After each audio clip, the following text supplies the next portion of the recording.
नमस्कार बंधुरा आज आमी आपनादेर खेजूर गुड़ दिए सबथेके सहज भावे पाटिसापटार एक रेसिपि करे देखाबो। तार जन्य प्रथमे एखाने आमी एकटा पात्र निये नियेछि। एर भितरे प्रथमे दिए देब आमी 1 कप परिमाण मयदा,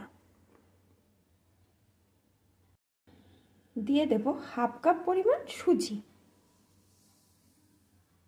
आमी किन्तु एखाने कोनो रकम चालेर गुঁড়ো व्यवहार करब ना।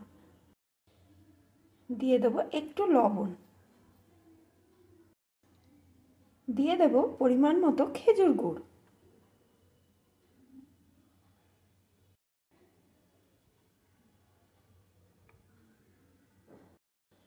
पिठेते जे जेमन मिष्टि पछंद करेन सेई अनुयायी एखाने मिष्टिटा दिए देबेन।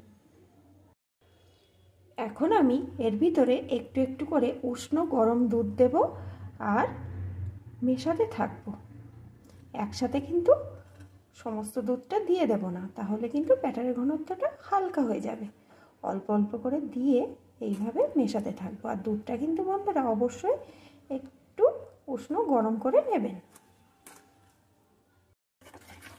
एकटू एकटू करे दूध दिएছি আর আমি একটা সুন্দর ব্যাটার তৈরি করে নিয়েছি। দেখুন বন্ধুরা ব্যাটারের ঘনত্বটা কিন্তু এই রকম পর্যায়ে এসেছে। চামচের পেছন দেখলে বুঝতে পাচ্ছেন।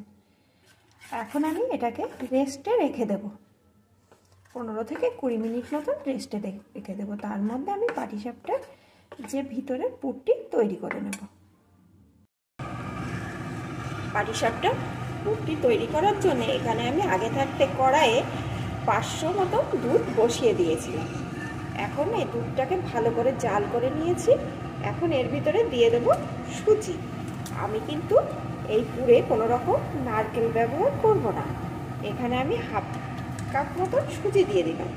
এখন সুজিটাকে বেশ কিছুক্ষণ এইভাবে নাড়িয়ে নাড়িয়ে একটু রান্না করে নেব।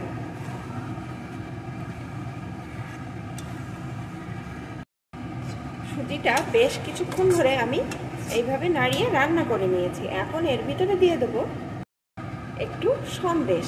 এতে কিন্তু এই পুরের স্বাদটা খুব ভালো আসবে।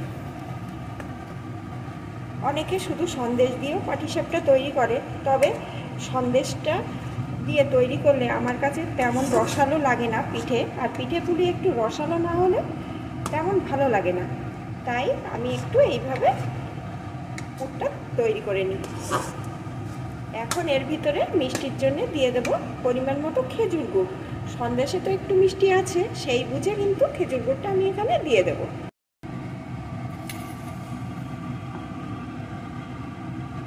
আমি এখানে চা চামচের 2 চামচ মতো খেজুর গুড় দিয়ে দিচ্ছি। শীতের দিনে পিঠে পুলিতে খেজুর গুড় না দিলে যেন স্বাদটা ভালো আসেই না।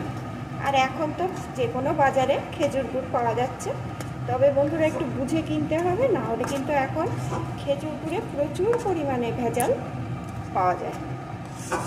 এখন একটু রান্না করে নেব। এটা কিন্তু বেশি শোকাবো না, একটু রস রস ভাব যেন থাকে, তাহলে কিন্তু পিঠের খাওয়ার সময় এটা মুখে পড়লে দুর্দান্ত লাগবে খেতে। আর এই খেজুর গুড়ের পিঠেতে আমি কিন্তু কোনো রকমভাবে এলাচ বা এলাচের গুঁড়ো ব্যবহার করব না, তাহলে যে খেজুর গুড়ের নিজস্ব একটা সুন্দর গন্ধ সেটা আর পাওয়া যায় না। পুরটা ভালো রকম মিশিয়ে নিয়েছি। এখন কিন্তু এই পুরটা আমার রেডি হয়ে গেছে। দেখুন বন্ধুরা এরকম হালকা থাকতে থাকতে আমি নামিয়ে একটু ঠান্ডা করে নেব। পাটিসাপটাগুলো তৈরি করার জন্য এখানে আমি একটা তাওয়া বসিয়ে দিয়েছি। আর তাওয়ার ভিতরে দিয়ে দিয়েছি একটুখানি মানে 1 থেকে 2 ফোঁটা মতো সাদা তেল। এখন তেলটাকে এইভাবে চারিদিকে ছড়িয়ে দিচ্ছি। তেলটা কিন্তু ভালো রকম গরম হয়ে গেছে। এখন আমি গ্যাসের চোখটা একদম লোতে করে রেখে দিচ্ছি। এখন যে পাটিসাপটার জন্য ব্যাটারটি তৈরি করে রেখেছিলাম, ওই ব্যাটারটিকে এইভাবে চামচে করে নিয়ে এইভাবে চারিদিকে একটু দিয়ে দেব। এখন এই চামচের পেছন দিয়ে এইভাবে একটু ঘুরিয়ে গোল করে দেব।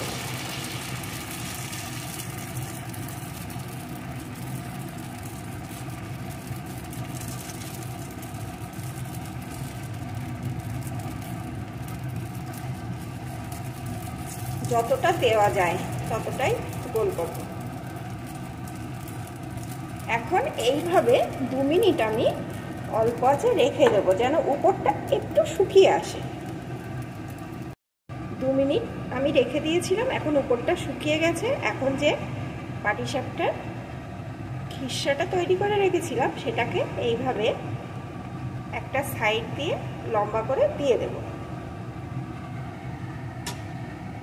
এখন একটা সাইড দিয়ে এইভাবে আমি এইভাবে তুলে দেব। এবার এইভাবে আস্তে আস্তে করে ঘুরিয়ে দেব। দেখুন বন্ধুরা, কত সুন্দর হয়েছে পাটিসাপটাটা, আপনারা দেখলেই বুঝতে পারছেন কত সুন্দর।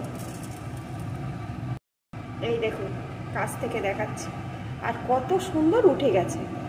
এখন এইভাবে আমি আরও কটি বানিয়ে নেব, তা আপনাদের আমি আর একটা এইভাবে তৈরি করে দেখিয়ে দিচ্ছি। আবারও আমি একটু তেল দিয়ে দিয়েছি, 1 ফোঁটা মতো সাদা তেল। এখানে আমি সাদা তেল ব্যবহার করছি। এখন এইভাবে একটু তেলটাকে চারিদিকে ছড়িয়ে দিচ্ছি। আমি এখানে 1 ফোঁটা করে তেল দিয়ে এইভাবে চারিদিকে ছড়িয়ে দিচ্ছি। আপনারা যদি চান কোনো কাপড় দিয়েও কিন্তু একটু তেল লাগিয়ে মুছে নিতে পারেন। আবারও আমি চামচে করে ব্যাটারটাকে এইভাবে দিয়ে দেব।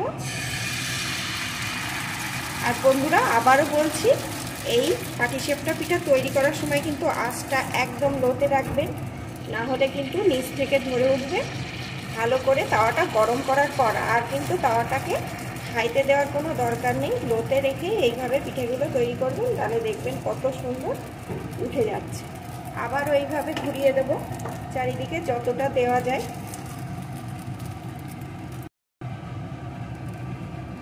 আবারও 2 মিনিট এইভাবে আমি রেখে দেব। 2 মিনিট পর উপরটা দেখুন কেমন শুকিয়ে গেছে। আবারও সাইড দিয়ে এইভাবে আমি খিসাটা দিয়ে দেব।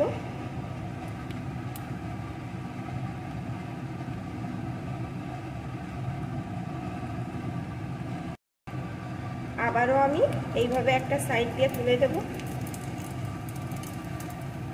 বন্ধুরা, এটা কিন্তু তৈরি করা একদম সোজা, যে কেউ এটা তৈরি করে নিতে পারেন। শুধু পরিমাপগুলো যদি একটু ঠিকঠাক দেন, তাহলে দেখবেন কত সুন্দরভাবে এটা তৈরি হয়ে যাচ্ছে। দেখুন কত সুন্দর হয়েছে। তাহলে বন্ধুরা, আমার এই রেসিপিটি আপনাদের যদি ভালো লাগে অবশ্যই লাইক, কমেন্ট, শেয়ার করবেন। আর নতুন বন্ধুরা ফুল সাপোর্ট করে আমার সাথেই থেকে যাবেন। এইভাবে আমি বাকিগুলোকেও তৈরি করে নেব।